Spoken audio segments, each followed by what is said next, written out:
To think one day I'll look like this. No hair. How will I flirt? No lips for a deceitful kiss, no tongue to dish the dirt. No eyes to flash a cheeky smile, no lashes I can flaunt. There's just one compensation. I'll be fashionably gaunt. While feasting in a rowdy hall, the ancients liked to see a symbol to remind them all of their mortality. They placed a gruesome skeleton amongst them at the table. But we respect our next of kin, so we use Auntie Mabel.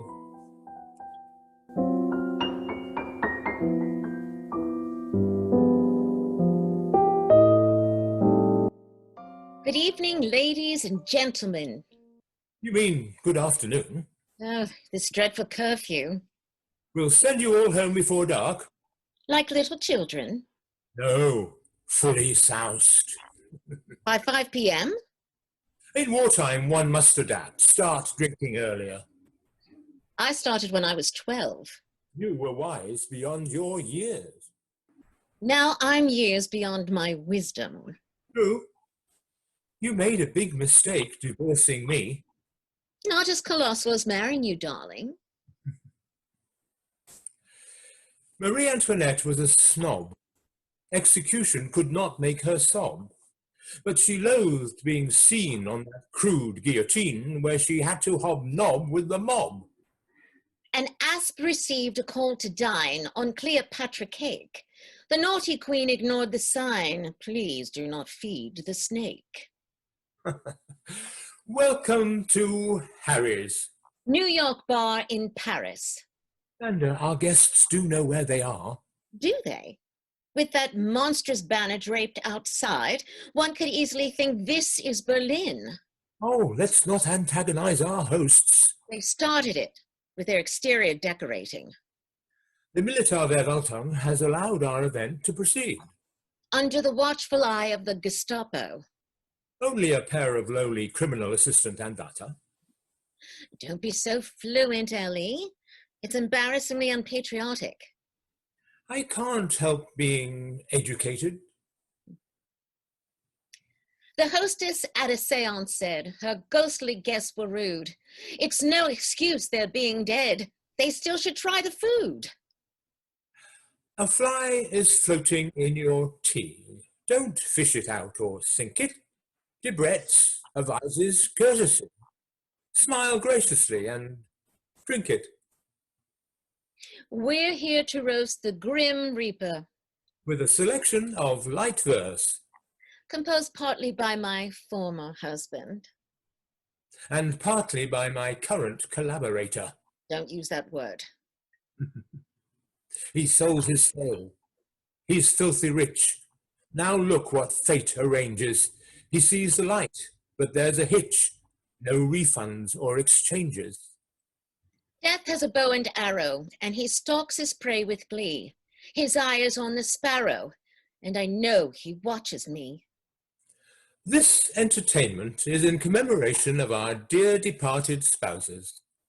Precious Sybil. And cherished Victor. Both cut down in their prime. Is anyone ever cut down after their prime? To say so would be awfully vulgar. It was a year ago today. The leaves were falling then too. But Paris hadn't fallen. Some say my fear of death is chronic, but you can shoot me with a gun. The day the longest reigning monarch is George VII's daughter's son. I'll bear the brunt of fortune's blow in silence like a stoic. But when I chance to stub my toe, my howls are less heroic. Victor and Sybil were struck by lightning. Whilst crossing the Champs-Élysées. Carrying shopping bags. What are the odds? Probably the same as being struck by lightning while crossing the Champs-Élysées, bagless. Poor Dorothy lost Auntie M. She buried Toto. Aww. The Tin Man, Lion, and after them the Scarecrow. The last straw. Don't smirk, dear. Victor always kept a straight face. I shall refrain from speaking ill of the deadpan. When Mrs. Lynde met death's cruel scythe, Aunt Shirley said bad luck. But when it came for Gilbert Blythe, she cried out. What the fuck? Sybil was never crude. There's no need to highlight her failings. Good God, Manda, you'd try the patience of a saint. I've sampled the odd prig. They weren't to my taste. At least Sybil died doing what she loved. Complaining? Shopping. In the Champs-Élysées.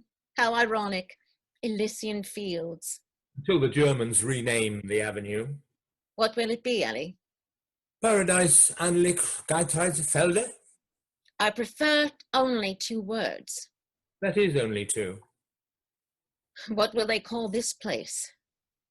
Heinrichs Knappelbummel-Halterstelle. Harry would have a fit.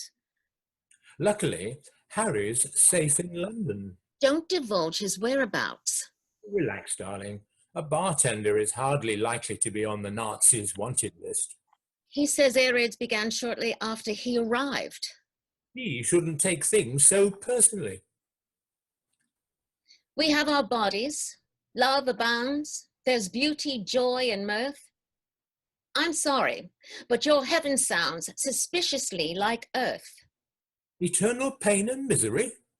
Your terrifying hell shows no originality. It sounds like earth as well. Harry left before the tanks rolled in.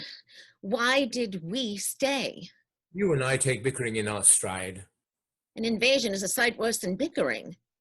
Everything blows over. Including life? Especially life. Come cancer, heart attack, or stroke, I'll die without a trace of sorrow. If it's upon a bed of oak, grown from a seed I'll plant tomorrow. The chances of you being scalped are mercifully slim. But other fates cannot be helped. The prospects look quite grim. If you're so anxious to delay inevitable doom, the safest and the surest way is never leave your room. The trouble is how dull that gets. It's not the least exciting. Then stuff the calculations. Let's go. And go out fighting. Just to be clear, we are not affiliated with any organized resistance group. We're far too disorderly for that. In case of any misunderstanding, I've already composed my epitaph. How very like you, dear. I'm 6 feet below, with no one to love me. I'll tell you where heaven is. 6 feet above me.